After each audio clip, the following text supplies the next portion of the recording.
sobre o manejo odontológico de pacientes anticoagulados, os componentes, né, a Catarina.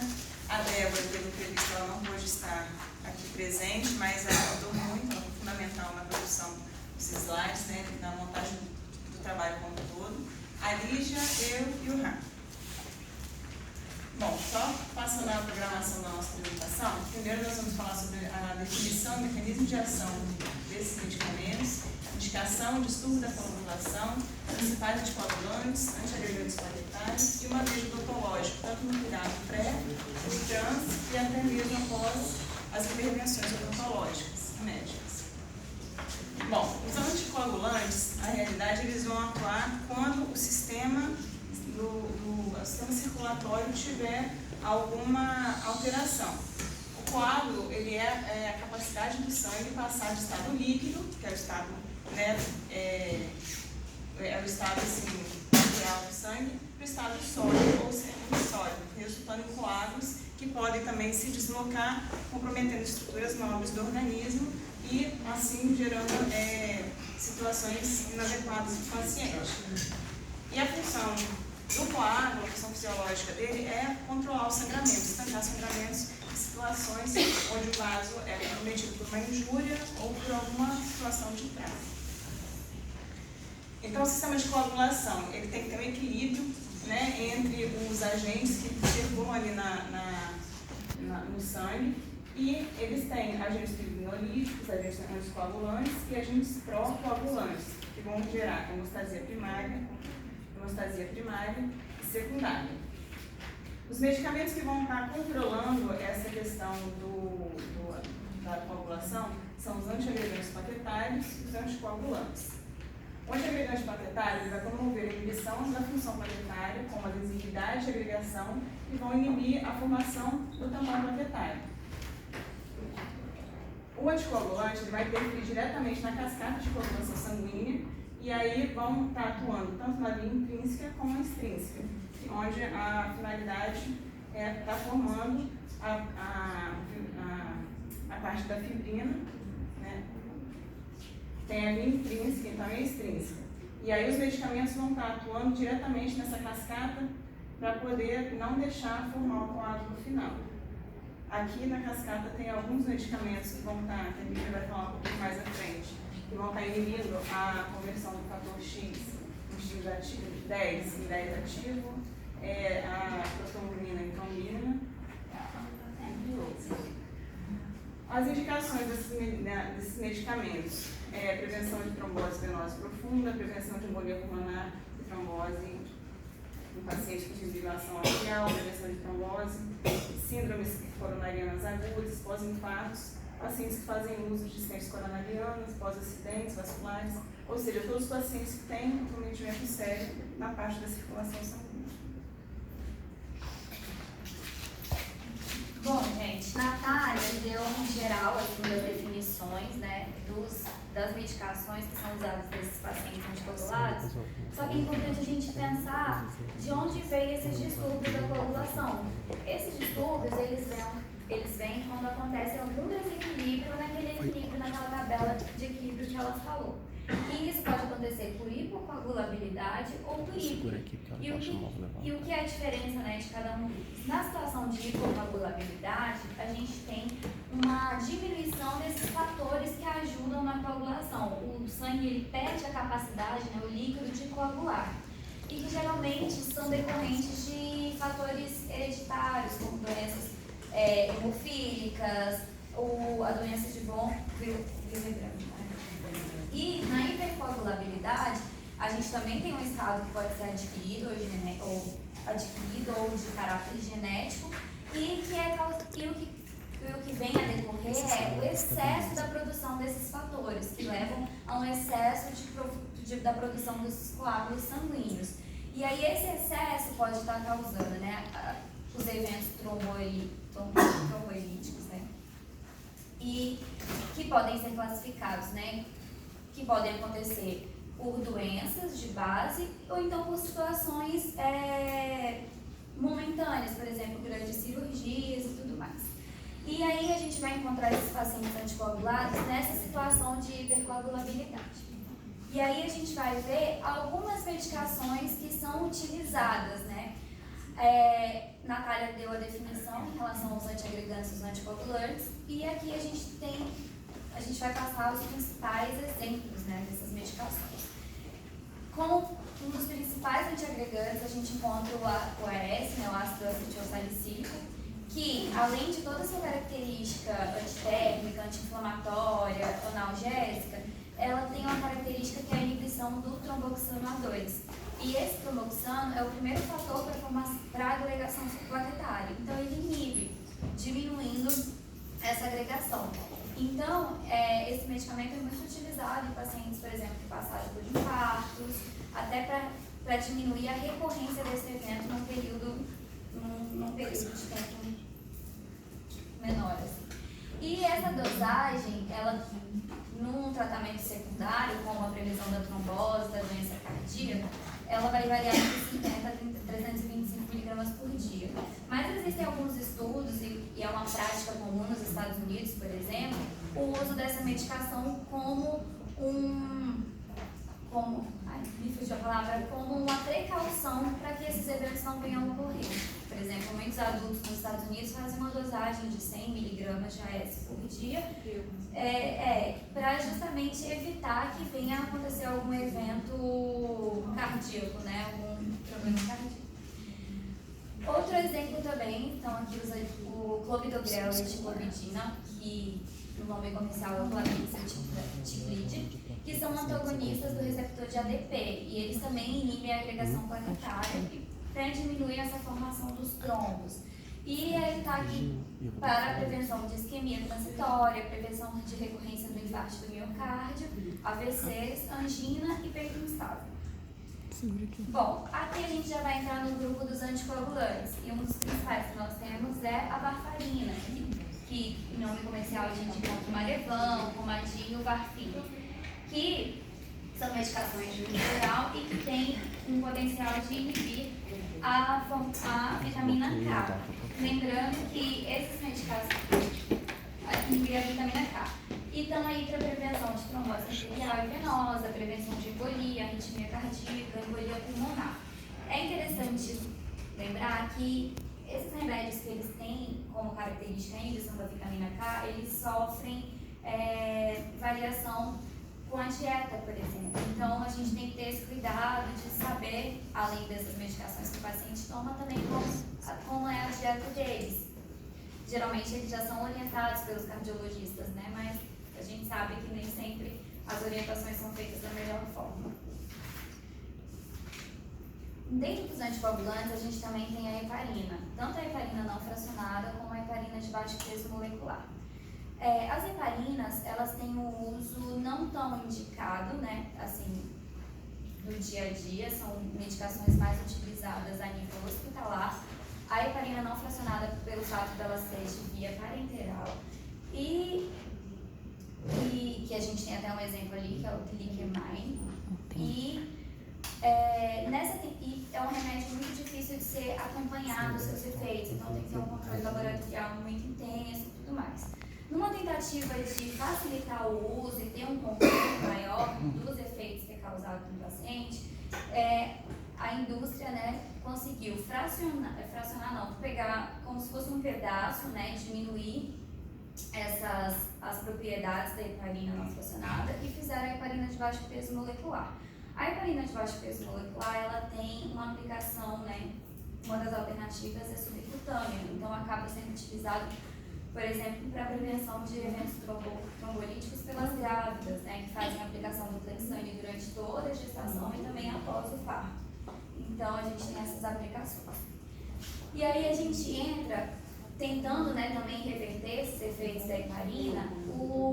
A indústria veio trazendo as medicações inibitoras do fator 10A e das trombinas. Como inibitor dos fatores 10A, a gente tem os que de nome comercial, que é o Xarelto, o Lixane e o Eliquis, que são administrados por via oral, tem início de ação rápida e tem essa vantagem de um maior controle contra os efeitos colaterais do paciente.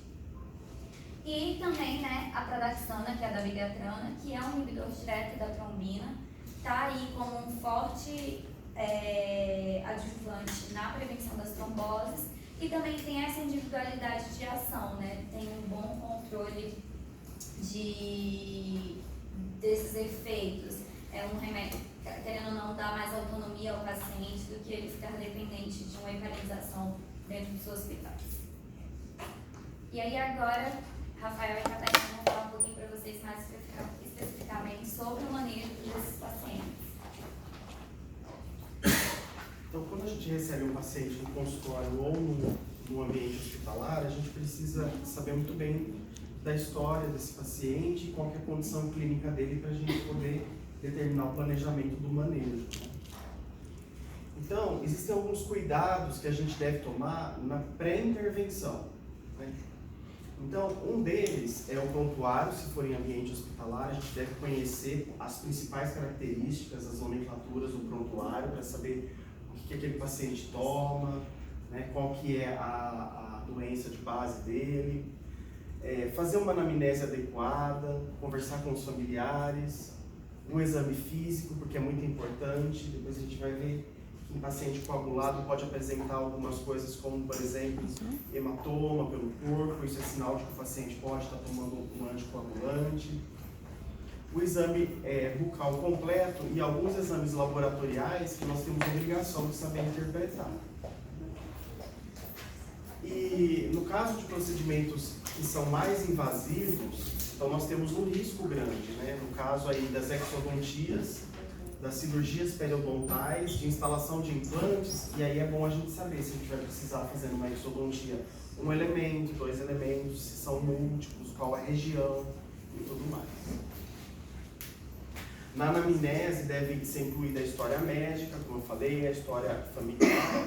Toda medicação a gente deve descrever ali e fazer as evoluções, tanto no nosso consultório quanto no hospital. Nós devemos fazer as evoluções naquele momento pré dos valores, do tempo de protrombina, do INR ou a avaliação do tempo, inclusive a avaliação do tempo de sangramento.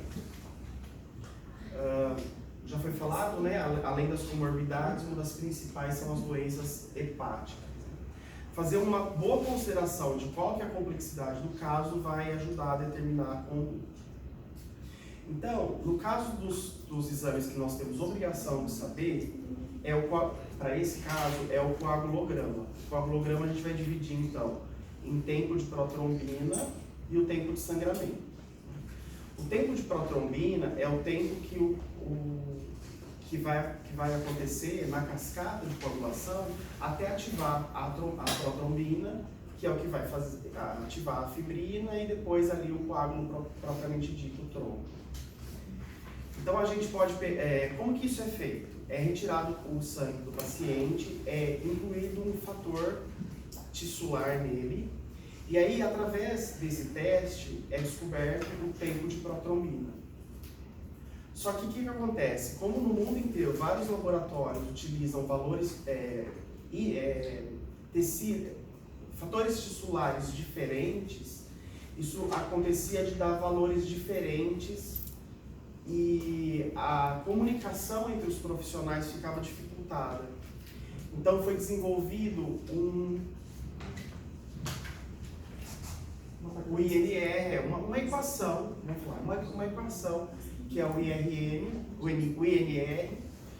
que ele normatiza isso, o tempo de protrombina, para valores de 1 a, vamos dizer, a 10, para você poder saber se esses valores estão dentro dos fatores de risco considerados bons ou não para você fazer uma intervenção. Então o RNI ele deve ser realizado de 1 a 3 dias, até 72 horas antes do procedimento. A média considerada padrão é entre 3 e 3,5. Aqui na instituição a gente viu que foi considerado 3, né? Mas até 3,5 ele está dentro do índice terapêutico. Se o INR estiver acima de 4, então tem certos procedimentos que nós que está sendo contraindicado nós realizarmos. Então aqui é mais uma, tem os autores que nós buscamos, né? O IRM normal é de 0,9 a 1, de baixo risco de 1 a 2 para fazer o procedimento, de médio risco 2 a 3 e acima de 3 ele passa a ser de alto risco de sangramento. O INR, ele não é mais importante do que várias outras coisas que estão relacionadas com o estado clínico do paciente. Então, nós temos que pôr na balança tanto o valor, porque a clínica é mandatória, né? O exame ele é complementar. Então, nós vamos primeiro analisar a clínica e depois nós vamos complementar com o INR. Então, qual que é o estado geral do paciente? Ele está no leito, no consultório, na UTI, entubado? Qual que é o estado geral dele? Qual vai ser o meu planejamento terapêutico? Quais são o anestésico que eu vou usar? O que vai ser utilizado ali? Vai precisar de profilaxia antibiótica? Vou precisar de anti-inflamatório? Qual vai ser a extensão do trauma cirúrgico? Vai ser um terceiro molar? Vai ser um incisivo que já tem uma certa mobilidade? Tudo isso vale a pena lembrar. A saúde periodontal dele.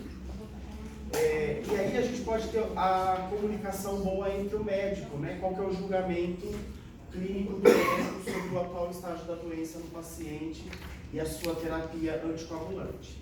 Aí eu queria contar uma experiência rapidinha, que por coincidência aconteceu comigo nesse mês. Eu recebi uma paciente no consultório de 89 anos de idade, clinicamente bem, só que ela fazia uso de varfarina. E ela estava com uma odontologia aguda. Então, a primeira coisa que eu fiz foi avaliar ela, fazer uma radiografia. E nós não tínhamos muito tempo, devido até à localização ali que eu me encontro, de pedir exames mais complexos. Então, eu entrei em contato com o cardiologista dela e eu pedi para que ele me mandasse, por gentileza, todos os medicamentos que ela estava tomando naquele momento e comuniquei que eu faria a cirurgia. E também comuniquei que eu entraria com antibiótico terapia, com o flavulino 175, mais ibuprofeno 600 e mais dipirona de 500. Aí conversando com o médico, ele agradeceu o contato, pediu para suspender o ibuprofeno, me alertou que todos os tipos de anti-inflamatório não esteroidal, eles são totalmente contraindicados no caso de pacientes que são anticoagulados. Ele julgou necessário suspender a varfarina. Aí eu expliquei para ele que, para mim, a varfarina não era um problema, porque por conta de uma manobra bem efetuada hemostática, a gente conseguiria fazer. No entanto, ele julgou que deveria suspender a varfarina, ele suspendeu 5 dias depois. Eu fiz a cirurgia e deu tudo bem, correu tudo certo.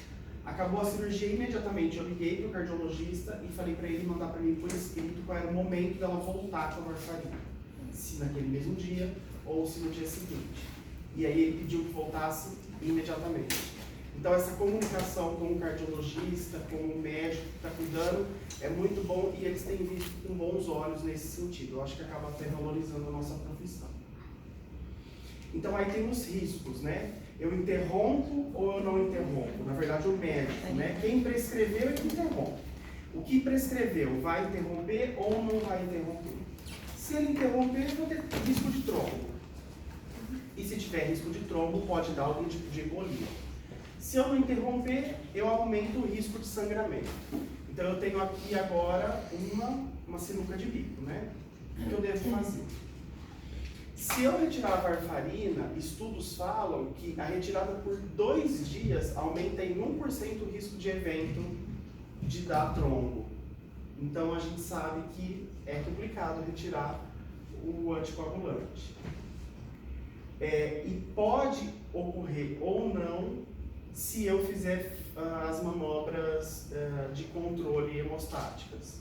Então a gente chega numa conclusão de que se for uma cirurgia simples e a gente tiver a prática para fazer uma boa manobra, é melhor não retirar o anticoagulante. Tá? Agora a Catarina vai falar um pouco mais sobre continuidade.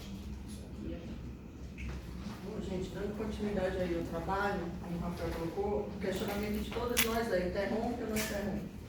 Então, com a pesquisa que a gente fez, a gente viu que alguns autores recomendam a interrupção dos novos anticoagulantes, como a Lígia citou, por causa da meia-vida deles. A meia-vida deles é curta, é diferente da varfarina, é diferente da heparina. Então, eles colocam, alguns autores, que seria suspender a medicação de 12 a 24 horas antes do procedimento e retornar logo em seguida. Alguns outros autores dizem que não deve interromper, que deve fazer as manobras hemostáticas. Alguns casos de cirurgias eletivas, eles colocam a substituição do anticoagulante pela heparina.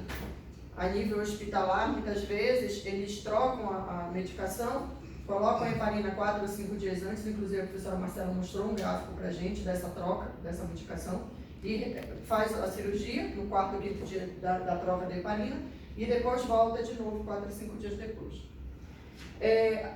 Inclusive a aula da professora também, ela colocou que no INCOR, os novos anticoagulantes, eles fazem a suspensão da dose do dia, ou da manhã, de acordo com o horário da cirurgia programada. Então isso é legal para a gente ver que tudo que a gente pode obter de conhecimento está ligado a uma coisa fundamental na nossa prática, que é a chave de controle de tudo isso que são as manobras hemostáticas.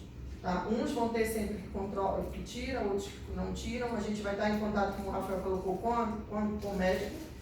Mas a nossa parte, além desse contato multiprofissional, é saber que a gente deve fazer as nossas manobras hemostáticas e conhecer o que a gente pode efetuar. Né? Em relação ao paciente internado, normalmente acontece também a solicitação ao médico, né, como o Rafael colocou a experiência dele, procurar saber com o médico, e se o paciente está internado usando heparina, às vezes suspender a dose da bomba de infusão daquele procedimento que você vai fazer. Lógico que dependendo do procedimento. Aqui a gente está falando como um ambiente hospitalar, um procedimento mais extenso, né? Não é a nível ambulatorial. Mas sempre colocando as medidas hemostáticas locais. Tá? A gente também tem que pensar que os pacientes cardiopatas, eles normalmente têm alguma válvula ou são portadores de prótese que nos pede, né, nos obriga a fazer uma profilaxia antibiótica, né, para prevenção da endocardite bacteriana. E o protocolo mais aceito de todos os que a gente leu é 2 gramas de amoxicilina 1 hora antes, por via oral, ou no caso do paciente alérgico, 600 miligramas de clindamicina. Ok? E o INR também, o controle, como o Rafael também já colocou, o INR de 2 a 3 dias antes da gente solicitar o exame e avaliar também a médica. Em relação durante a intervenção, nosso trabalho mostrou que não tem restrição quanto à presença do vasoconstritor nas nossas manobras a nível ambulatorial. Inclusive a professora Marcela também colocou o uso de com vaso ou sem vaso, né, mas de acordo com o procedimento. Então, o planejamento do procedimento cirúrgico, a divisão de um procedimento mais extenso, isso vai demandar uma menor carga de anestésico e isso daí vai também não ter problema para o paciente. Entre os hemostáticos locais, a gente vê o ácido tranexâmico, que é o transamin, né? Inclusive, ontem a professora Fernanda falou bastante da parte de hemostático, falou também de novo do transamin, que é a forma mais usada, né? A forma líquida dele e o comprimido também, que ela inclusive explicou, né? Pegar o comprimido, macerar o comprimido, né? A professora Marcela também colocou pra gente, da gente macerar e diluir ele na água destilada no soro fisiológico, né? Fazer a massinha. Também nós pesquisamos e vimos a presença do gel, que é o Quimexogel, que também tem o ácido tranexâmico. A compressa também é outra manobra hemostática com a gase, onde a gente pode embeber ela também no ácido tranexâmico, né? Estourar uma bolinha de transamin e embeber essa gase. E entre outros hemostáticos locais, a gente vai ver a esponja de colágeno, que é o Hemoston, que também é um material bastante utilizado, né? Que ele vem já nessas cubinhas, né? Para introduzir dentro do alvéolo. E o selante de febrina, que de todas as pesquisas que a gente fez, é um dos mais utilizados e mais recomendados para a prevenção de hemorragia. Tá? Ele tem poucos efeitos colaterais, a gente vê várias marcas comerciais também no mercado. Além desses que são os mais utilizados, a gente também tem alguns outros, como a cola biológica, a celulose oxidativa, a cera, que é mais usada para cirurgias grandes, ortopédicas, a nível de cirurgias ósseas, né? Mas também está à disposição no mercado e a gente precisa conhecer. E o outro fator hemostático bastante para a gente é uma ótima sutura, né? Uma sutura conclusiva do nosso processo. A gente tem que ficar atento também, além do procedimento que a gente vai efetuar, a gente tem que ter cuidado com o pós-intervenção do paciente. Como o Rafael colocou, procurar saber a medicação, desde a história médica, desde o início de onde você pegou o paciente e o paciente entrou no seu consultório, e você fez aquela anamnese, aquele exame clínico completo, você tem que prestar atenção muito nessas medicações que o paciente está utilizando, nesse contato com o médico, e atenção aos efeitos colaterais dessas medicações, tá? Então, a gente vê o que foi colocado, o AS ele tem um fator antiagregante plaquetário, né? Então, ele, normalmente, para o paciente, a gente não vai usar ele como analgésico.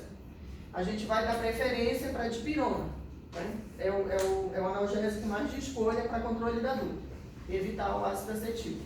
Anti-inflamatórios, como também já foi colocado pelos colegas, deve ser evitado, ou se precisar prescrever, saber qual prescrever e procurar não exceder os 3 dias.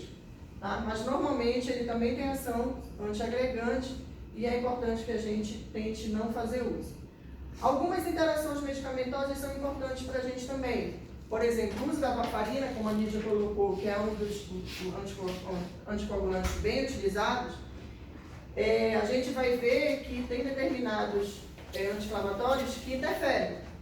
Então, se a gente tiver que buscar um anti-inflamatório, a gente vai dar mais valor na proxeno, ele não vai interferir na varfarina. Tá? Então, é importante a gente também conhecer essas interações. Alguns antibióticos antimicrobianos, eles também interferem no uso da varfarina.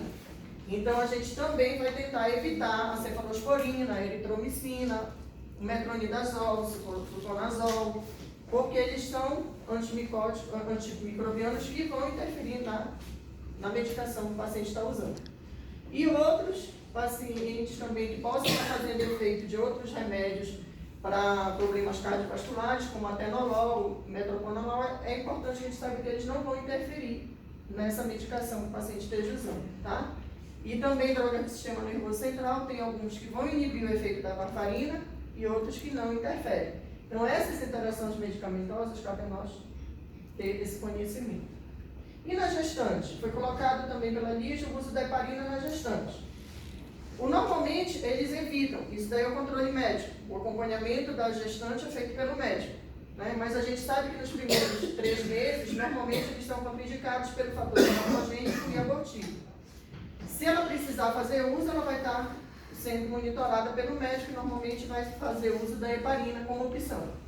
E depois que ela ter o bebê, ela volta para o anticoagulante dela normal, que ela esteja em uso. Tá? As dietas, como foi colocado também em algumas aulas que a gente teve aqui, é importante a gente saber o que o paciente consome diariamente. Porque tem pacientes que têm hábito diário de alguns, por exemplo, as folhas, né? O suco verde e outras coisas mais. Então é importante que a gente saiba que tem qual é a dieta para poder especificar para o paciente, para ele manter aquilo de um certo controle. E o álcool também foi colocado aqui, que ele normalmente, né, em doenças hepáticas, ele vai ter problema para o paciente que já tem uma complicação hepática, como foi colocado também para a gente aqui no início do trabalho, mas que em condições normais ele não vai interferir na ação da varfarina. Então, a gente já falou, né, do Transamin, e o objetivo maior do paciente, desse controle, dessa segurança dentro do consultório, é a gente fazer um diagnóstico bem planejado, um diagnóstico bem preciso, um planejamento criterioso. É importantíssimo a gente controlar a ansiedade do paciente, tá? Saber que essa interação médica e dentista é muito importante também.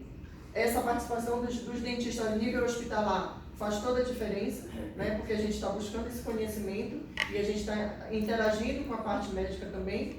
E sabendo que da nossa parte a gente tem que conhecer a utilização dos métodos de hemostasia local. E na conclusão do trabalho, a gente tem que colocar assim, que nós, profissionais, estamos aqui justamente buscando essa capacitação para a gente não viver dessa forma, entendeu? Aventura, adrenalina é bom quando a gente está de férias, quando a gente quer fazer um road jump, alguma coisa parecida, né? Mas não quando a gente está tratando da saúde de um paciente, né? Quando o paciente depende da gente, a gente não pode fazer manobras caindo no escuro ou sem saber o que aquilo vai estar como resultado. Cabe a nós buscar conhecimento, capacitação e a manobra cada vez mais segura. Tá bom? Então, é assim que a gente agradece. A gente queria agradecer também a ausência da Débora. Infelizmente, ela teve um problema, mas a gente precisa aqui colocar que a Débora foi fundamental para o nosso trabalho. Ela montou os slides, ela iniciou essa busca de pesquisa e a gente só fez acelerar, então a gente gostaria que os médicos também fossem totalmente dela, tá bom? Obrigada. Excelente. Eles fizeram super resumo, ficou muito bom mesmo, super completo. Parabéns. Obrigada. Tá bom? Vamos lá tirar uma foto.